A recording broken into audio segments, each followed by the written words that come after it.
Dear students, आज हम class 6 English grammar chapter 8 verb and its kind से read करेंगे। A verb is a word that is used to say something about a person, place और thing. एक verb वह शब्द है जिसे हम व्यक्ति, स्थान या वस्तु के बारे में कुछ कहने के लिए प्रयोग करते हैं। इन अदर वर्ड्स, दूसरे शब्दों में, a verb is an action word. एक वर्ब एक एक्शन वर्ड है या क्रियाशील शब्द है। A verb can show an action. एक वर्ब एक कार्य दिखा सकता है। For example, the children play in the park. बच्चे पार्क में खेलते हैं। We sing in the annual function. हम वार्षिक उत्सव में गाते हैं। They travel in the train. वे ट्रेन में यात्रा करते हैं। My father works in a hospital. मेरे पिताजी एक हॉस्पिटल में काम करते हैं। A verb can show a happening. एक वर्ब एक घटना को दिखा सकता है। For example, the boys fight over the gift. लड़के गिफ्ट के लिए लड़ते हैं। A competition was held between two schools. दो स्कूलों के बीच एक मुकाबला हुआ था या एक प्रतिस्पर्धा हुई थी। The girls were dancing on the stage. लड़कियां मंच पर नृत्य कर रही थी। She is working in the kitchen. वह रसोई में काम कर रही है। A verb can show a condition और स्टेट। एक वर्ब एक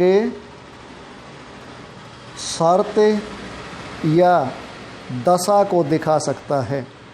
for example, Malaika is suffering from fever. Malaika बुखार से पीड़ित है। Shaista's father is an engineer. Shaista के पिताजी एक इंजीनियर हैं। My brother was a great poet. मेरा भाई एक महान कवि था। Remember, a verb may have more than one word. एक वर्ब में एक से ज़्यादा शब्द हो सकते हैं। For example, we have been working on this project for the last 2 years. हम इस प्रोजेक्ट पर पिछले 2 वर्ष से काम कर रहे हैं। इसमें जो ये रेड वर्ड्स हैं ये सभी वर्ब हैं। Kinds of a verbs. Verb के प्रकार। Verbs are often divided into 2 major types. Verb को प्राय 2 मुख्य भागों में बांटा जाता है, मेन वर्ब एंड हेल्पिंग और ऑक्सिलरी वर्ब्स। एक तो मेन वर्ब और दूसरी हेल्पिंग या ऑक्सिलरी वर्ब होती हैं। The verb other than the helping verb are known as the main verb. Helping verb से अलग जो भी वर्ब होती हैं, हेल्पिंग या ऑक्सिलरी वर्ब से अलग जो भी होती हैं, वो मेन वर्ब होती हैं। The main verb are further divided into 2 types. जो मेन वर्ब होते हैं उनको प्राय 2 भागों में बांटा जाता है। Number 1, transitive verbs. A verb that passes over the action denoted by it from the subject to some object is called a transitive verb. एक वर्ब जो कार्य इसके द्वारा किया जाता है उसको सब्जेक्ट से ऑब्जेक्ट की तरफ पास करती है, उसे ट्रांजिटिव वर्ब कहते हैं। इन अदर वर्ड्स, दूसरे शब्दों में, a verb that needs an object to complete its sense is called a transitive verb. एक वर्ब जिसे अपनी सेंस को कंप्लीट करने के लिए ऑब्जेक्ट की आवश्यकता होती है उसे हमें ट्रांजिटिव वर्ब कहते हैं। For example, Vanshika sings. Vanshika गाती है। पीयूष एब्यूजेज। पीयूष गाली देता है। The students play. विद्यार्थी खेलते हैं। You can see that these sentences do not make complete sense. आप देख सकते हो कि ये वाक्य सेंस को पूरी नहीं करते। Now read them once again. अब उन्हें एक बार फिर पढ़ो। Vanshika sings a song. Vanshika एक गीत गाती है। Piyush abuses his friend. Piyush अपने मित्र को गाली देता है। The students play hockey. विद्यार्थी हॉकी खेलते हैं। Now you can see that these sentences make complete sense. अब आप देख सकते हो कि ये वाक्य कंप्लीट सेंस बनाते हैं। Here sings abuses and play are transitive verbs. यहाँ sings abuses and play transitive verb हैं। Remember some verbs need 2 objects. याद रखो कुछ वर्ब को 2 ऑब्जेक्ट की आवश्यकता होती है। For example Seeba gives an apple to her brother. Seeba अपने भाई को एक सेब देती है। Miss Rachel tells a poem to the students. Miss Rachel विद्यार्थियों को एक पोइम बताती है। My father wrote a letter to me. मेरे पिताजी ने मुझे एक पत्र लिखा। Mother bought a chocolate for my brother. माँ ने मेरे भाई के लिए एक चॉकलेटें खरीदी। सम ट्रांजिटिव वर्ब से as, narrate, promise, ask, give, tell etcetera take 2 objects. ये जो वर्ब दी गई हैं ये 2 ऑब्जेक्ट लेती हैं। रिमेंबर याद रखो यूजुअली बट नॉट ऑलवेज। प्राय परंतु हमेशा नहीं। मतलब आम तौर पर ये 2 ऑब्जेक्ट लेती हैं लेकिन हमेशा नहीं। इन हो सकता है कि 2 ऑब्जेक्ट ना भी लें लेकिन आम तौर पर ये 2 ऑब्जेक्ट लेती हैं। The thing is called the direct object and the person is called the indirect object. अब ये इसके बारे में है कि जो थिंग होती है, वस्तु होती है, वो तो डायरेक्ट ऑब्जेक्ट होती है और जो पर्सन होता है वो इनडायरेक्ट ऑब्जेक्ट होता है। प्राय आम तौर पर लेकिन हमेशा नहीं। In the sentences A and B. Sentences ए और बी में an apple and A poem are direct objects. ये डायरेक्ट ऑब्जेक्ट्स हैं। वाइल जबकि her brother and the students are indirect objects. Her brother और द स्टूडेंट्स इनडायरेक्ट ऑब्जेक्ट हैं। इन sentences C and D letter and chocolate are direct objects while me and my brother are indirect objects. So verb plus whom is indirect object. whom में हमेशा व्यक्ति के लिए आता है इसलिए लिखा है। ये इनडायरेक्ट ऑब्जेक्ट होते हैं। और वर्ब प्लस वाट मीन्स क्या, ये इनडायरेक्ट ऑब्जेक्ट होते हैं। अब है intransitive verbs.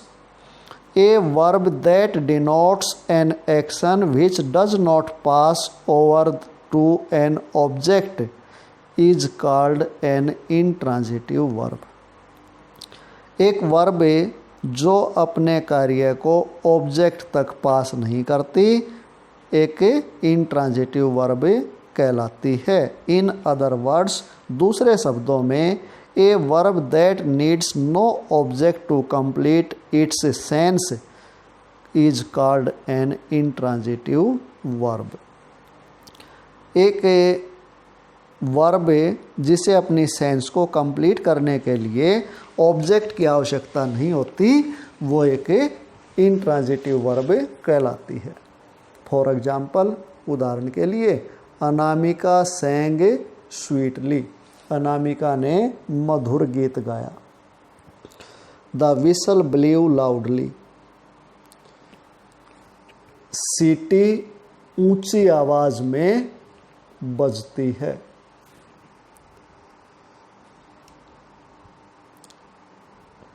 Special note, some verbs can function both as transitive and intransitive verbs. कुछ वर्ब ऐसी होती हैं जो ट्रांजिटिव में भी आ जाती हैं और इनट्रांजिटिव में भी आ जाती हैं।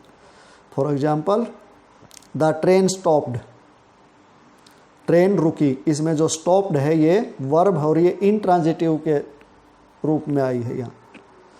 Transitive verb, the driver stopped the train, driver ने ट्रेन को रोका। इसमें स्टॉप्ड है वर्ब तो, लेकिन यहाँ ये ट्रांजिटिव वर्ब है क्योंकि यहाँ ड्राइवर सब्जेक्ट है और ट्रेन ऑब्जेक्ट है और इसका जो काम है वो ऑब्जेक्ट को प्रभावित करता है। द बॉय रैन, लड़का दौड़ता है। The boy ran a race, लड़का एक रेस दौड़ता है। द डांसर्स डांस, नर्तकों ने नृत्य किया। They dance on the floor, उन्होंने फर्श पर डांस किया, फर्श पर नृत्य किया। The bell rings on time, घंटी समय पर बजती है। The peon rings the bell on time, चपड़ासी समय पर घंटी बजाता है।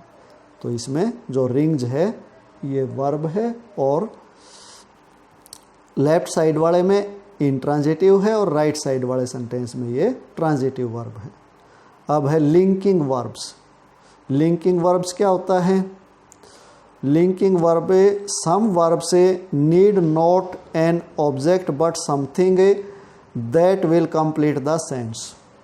कुछ वर्ब को ऑब्जेक्ट की आवश्यकता नहीं होती परंतु कुछ चाहिए जो उसकी सेंस को कंप्लीट करेगा।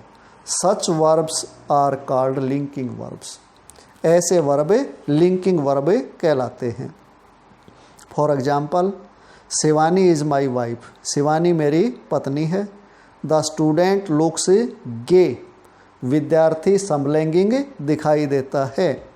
ए टॉर्टवाइज वॉक्स स्लोली, एक कछुआ धीरे चलता है। The ice cream tests good, ice cream का स्वाद अच्छा होता है। आई फील सैड, मैं उदास महसूस करता हूँ।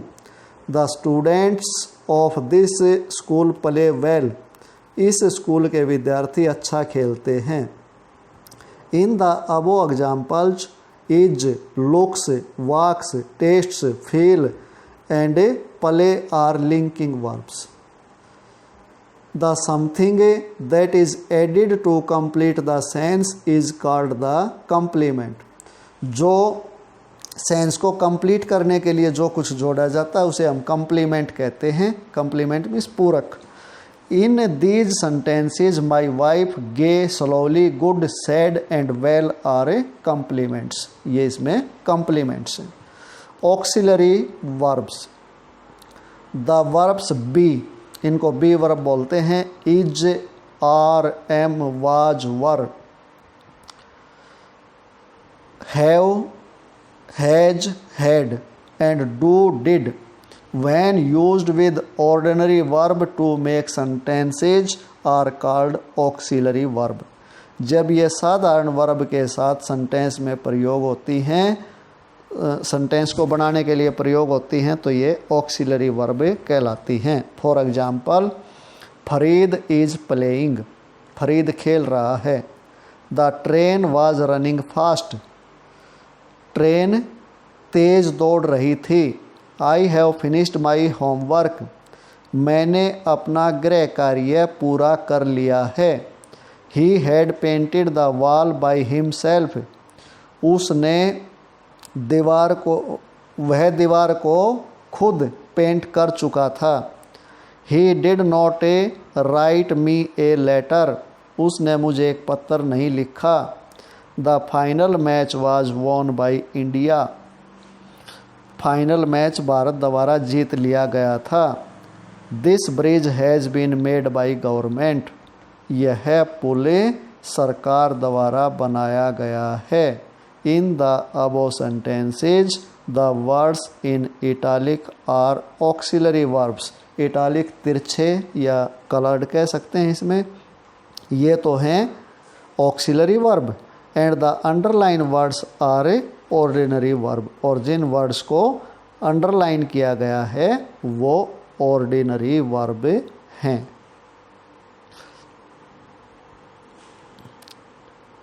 Special note, some verbs can function both as linking verb and a auxiliary verb. कुछ वर्ब दोनों तरह से प्रयोग हो सकती हैं, लिंकिंग वर्ब में भी और ऑक्सिलरी वर्ब में भी। Linking verb, Akshay is a fine player, Akshay एक अच्छा खिलाड़ी है। और ऑक्सिलरी में Akshay is opening the door, Akshay दरवाज़ा खोल रहा है। इनमें जो इज वर्ड आया है, एक में तो एज ए लिंकिंग वर्ब आया है और एक में एज ए ऑक्सिलरी वर्ब आया है। Roma was late yesterday, Roma कल देर से आई थी। Roma was taking notes, Roma notes ले रही थी। इसमें जो वाज है ये एक में लिंकिंग वर्ब के रूप में है और एक में ऑक्सिलरी वर्ब के रूप में है। और स्टूडेंट्स, इसी के साथ हमारी चैप्टर की रीडिंग कंप्लीट हो गई। एक्सरसाइज हमें नेक्स्ट वीडियो में करेंगे।